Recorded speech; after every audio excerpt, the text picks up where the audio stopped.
Muling bumagsak ang satisfaction rating ng Administrasyong Aquino batay sa bagong Social Weather Stations Survey.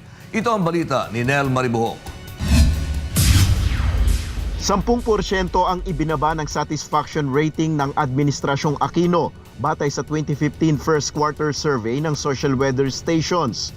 Umabot sa 48% ang nagsasabing kontento sa performance ng administrasyon mula sa 58% noong fourth quarter ng 2014.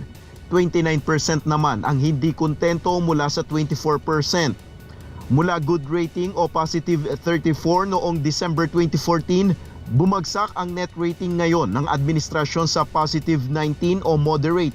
Sa 20 issue, nakapagtala ng mababang puntos ang pagresolba sa Maguindanao Massacre na may very bad rating.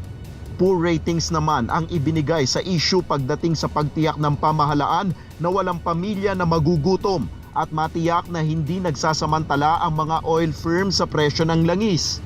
Sa inilabas na pahayag ng Malacanang, sinabi ng mga tagapagsalita nito na determinado ang administrasyon na makumpleto ang pagpapatupad ng mga programa sa ilalim ng Philippine Development Plan, matiyak na mapanatili ang mga reforma at good governance.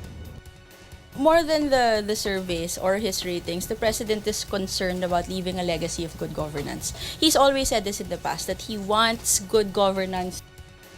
Ayon pa sa kalihim, maaari pa namang ma-improve ang rating ng administrasyon at patuloy nilang pakikinggan ang boses ng mga Pilipino.